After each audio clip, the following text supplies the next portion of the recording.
my dear student. Welcome to my YouTube channel BKD's English and Motivational Classes. আজকে এই ক্লাসে আমরা আলোচনা করব টেন্স নিয়ে। আমাদের সবার মোটামুটি টেন্স সম্বন্ধে ধারণা আছে, কিন্তু একদম ক্লিয়ার ধারণা হয়তো বা নেই। ইংরেজি শেখার একটা ধাপ বলতে গেলে টেন্সকে গুরুত্ব দিতেই হবে। টেন্স, ভয়েস এন্ড ন্যারেশন এগুলো না শিখে আমরা ভালো করে ইংরেজি শিখতে পারবোই না। তাই আমরা আজকে আলোচনা করব টেন্স নিয়ে। চলো আলোচনা করা যাক। টেন্স কত প্রকারের আমরা সবাই অল্প বিস্তর জানি যে টেন্স হচ্ছে তিন প্রকার। কি কি? একটা হচ্ছে প্রেজেন্ট টেন্স, একটা হচ্ছে পাস্ট টেন্স, আর একটা হচ্ছে ফিউচার টেন্স। কি বললাম? Present tense, past tense, future tense. এই প্রত্যেকটা টেন্সকে মানে প্রেজেন্টকে, পাস্টকে এবং ফিউচারকে প্রত্যেকটা টেন্সকে আবার চার ভাগে ভাগ করা হয়। কত ভাগে ভাগ করা হয়? চার ভাগে। নিচে আমি ভাগটা লিখেছি। কি কি? ইনডেফিনিট, কন্টিনিউয়াস, পারফেক্ট এবং পারফেক্ট কন্টিনিউয়াস।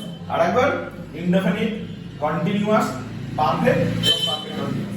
তাহলে প্রথমে যদি প্রেজেন্টের ভাগ করা হয় তাহলে কি হবে? Present indefinite, present continuous, present perfect, present perfect continuous. পাস্টের ক্ষেত্রে তাই হবে। Past indefinite, past continuous, past perfect এবং পাস্ট পারফেক্ট কন্টিনিউয়াস। তাহলে আলোচনা করব প্রথমে প্রেজেন্ট ইনডেফিনিট টেন্স নিয়ে। চলো আলোচনা করা যাক present indefinite tense. Present indefinite tense.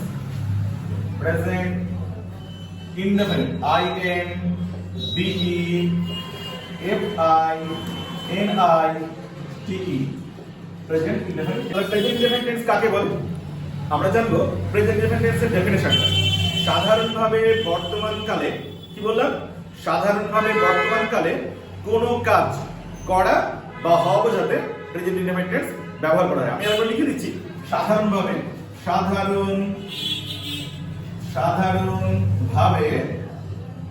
বর্তমানকালে, কোন কাল বললাম? কালটা কিন্তু ইম্পর্টেন্ট। সাধারণভাবে বর্তমানকালে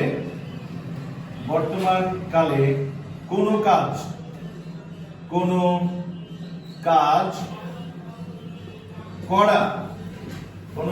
করা বা হওয়া বোঝাতে প্রেজেন্ট ইনডেফিনিট টেন্স ব্যবহার করা হয়। হওয়া বোঝাতে প্রেজেন্ট ইনডেফিনিট টেন্স ব্যবহার করা হয়। বোঝাতে প্রেজেন্ট ইনডেফিনাইট টেন্স ব্যবহার করা হয়। যেমন করা হয়। যেমন আমি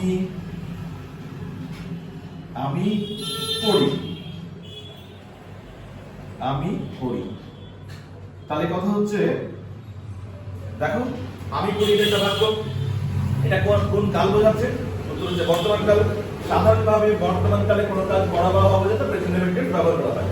যেমন হচ্ছে আমি পড়ি, আমি খাই, আমি স্কুলে যাই, তোমরা ফুটবল খেলো, সে আমাকে একটি বই দেয়, সে ইতিহাস পড়ে, সুমন স্কুলে যায়। এগুলো সব হচ্ছে প্রেজেন্ট ইনডেফিনিট টেন্স। এবার কথা হচ্ছে আরো ভালো করে বললে আমি চিনবো কি করে যেটা প্রেজেন্ট ইনডেফিনিট টেন্স, মানে চিনবার উপায়টা কি? তাহলে আমরা এখানে এইভাবে লিখে নিব। তোমরা খাতা থাকলে বেশি ভালো হবে, খাতা তোমরা টুপি নিতে পারো, তাহলে মনে থাকবে। খুব সহজে কোনো সময় প্রয়োজন দেখে নিতে হবে চিনবার উপায়। একটা টেন্স ভালো করে শিখলে বাকিগুলো খুব সহজেই শিখে যাবে। চিনবার উপায় অর্থাৎ কি করে চিনবো যে এটা প্রেজেন্ট ইনডেফিনিট টেন্স? লিখো বাংলা বাক্যে ক্রিয়ার শেষে। কি বললাম? বাংলা বাক্যে ক্রিয়া মানে যেটাকে ভার্ব বলা হয়, ক্রিয়ার শেষে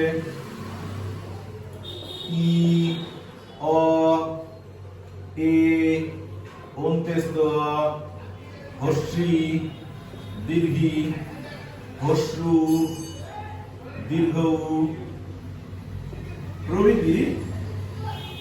প্রভৃতি যুক্ত থাকে। কিরকম যুক্ত থাকে? কিরকম? যেমন ধরো আমি দৌড়াই,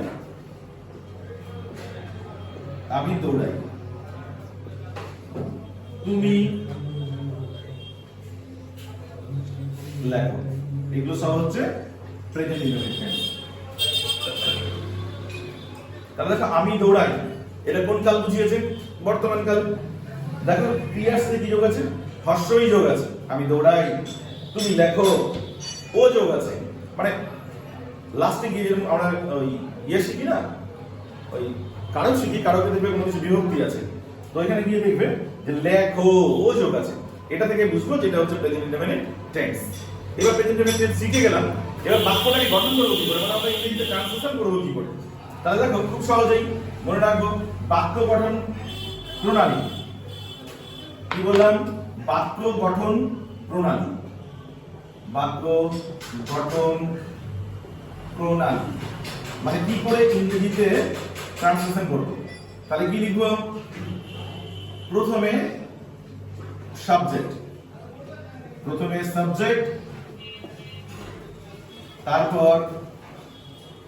তারপর মূল ভার্বের প্রেজেন্ট ফর্ম। মূল ভার্বের প্রেজেন্ট ফর্ম মানে একটা ভার্বের তিনটে করে ফর্ম হয়। মূল ভার্ব এর প্রেজেন্ট ফর্ম, একটা ভার্বের তিনটে ফর্ম হয়। কি কি? একটা প্রেজেন্ট ফর্ম, একটা পাস্ট ফর্ম, একটা পাস্ট পার্টিসিপল ফর্ম। যেমন আমি দেখি, এখানে ক্রিয়া কোনটা? দেখা। তাহলে দেখার ইংরেজি হচ্ছে সি। এই সি এর তিনটে ভার্ব হয়, একটা সি, একটা স, একটা হচ্ছে সিং। তাহলে আমরা প্রথমে কি বসাবো? প্রথমে সাবজেক্ট বসাবো, তারপরে মূল ভার্বের প্রেজেন্ট ফর্ম বসাবো।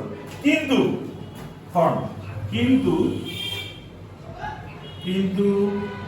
বাক্যের কর্তা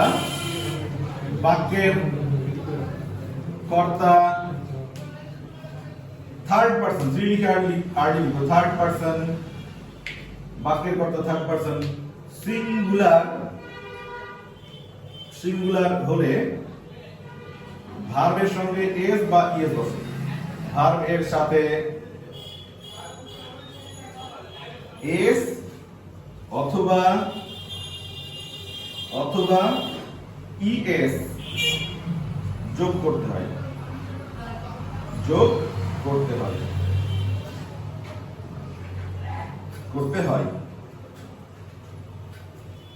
তাহলে কি বললাম? প্রথমে সাবজেক্ট, তারপরে মূল ভার্বের প্রেজেন্ট ফর্ম। কিন্তু বাক্যের কর্তা থার্ড পারসন সিঙ্গুলার হলে ভার্বের সাথে এস অথবা ইএস যোগ করতে হয়। একটা উদাহরণ দেওয়া যাক। যেমন হচ্ছে আমি ভাত খাই, লিখে নিই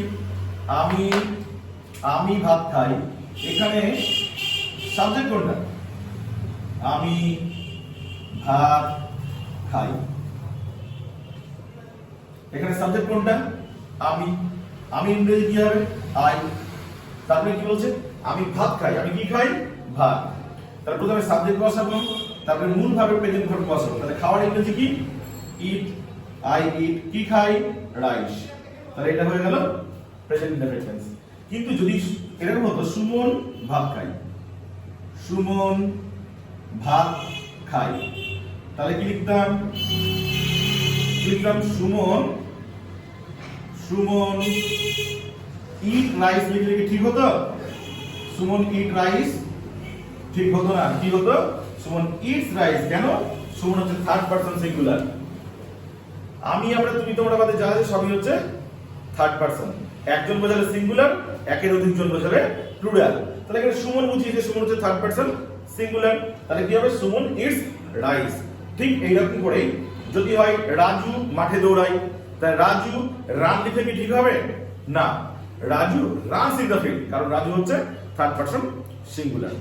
তাহলে দেখো এইভাবে মনে রাখলে খুব সহজেই প্রেজেন্ট ইনডেফিনিট টেন্স শিখে যাবে। এছাড়াও আরো কিছু নিয়ম আছে, সেটা হচ্ছে যে আমাদের মনে রাখতে হবে যে চিরসত্য ঘটনা বোঝালে প্রেজেন্ট ইনডেফিনিট টেন্স হবে। যদি চিরসত্য ঘটনা বোঝায়, যেমন সূর্য পূর্ব দিকে উদিত হয়, বা ওঠে। কি বললাম?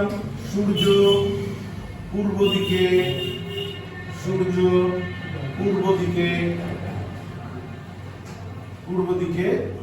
উদিত হয়। তাহলে এটা কোন টেন্স? এটা চিরসত্য ঘটনা রয়েছে, তাহলে এটা হচ্ছে প্রেজেন্ট ইনডেফিনিট টেন্স। তাহলে দ্য সান রাইজ মানে ওঠা, কিন্তু রাইজ লিখলে কি ঠিক হবে? না। কেন? এখানে সূর্য হচ্ছে থার্ড পারসন সিঙ্গুলার। তাহলে দ্য সান রাইজেস কোন দিকে ওঠে? In the east. আমরা এর পরবর্তী ভিডিওতে শিখবো যে এই বাক্যগুলো, শুধু এই বাক্যগুলো না, যে কোনো টেন্সের বাক্যগুলো যদি প্রশ্নবোধক হয় তাহলে বাক্য গঠন প্রণালী কি হবে। আজকে প্রেজেন্ট নেমের টেন্সের এই ভিডিওতে এতটুকুই। নেক্সট ভিডিও তোমরা ফলো করো। আশা করি এর পরের ভিডিওগুলো থেকে তোমরা মানে এই ভিডিও থেকে এবং পরের ভিডিওগুলো থেকে তোমাদের টেন্স সম্বন্ধে যে সমস্ত ডাউট থাকবে একদম ক্লিয়ারলি শিখে যাবে। চ্যানেলটি ভালো লাগলে সাবস্ক্রাইব করে দিতে ভুলবে না। আজকে এই পর্যন্তই। All the best.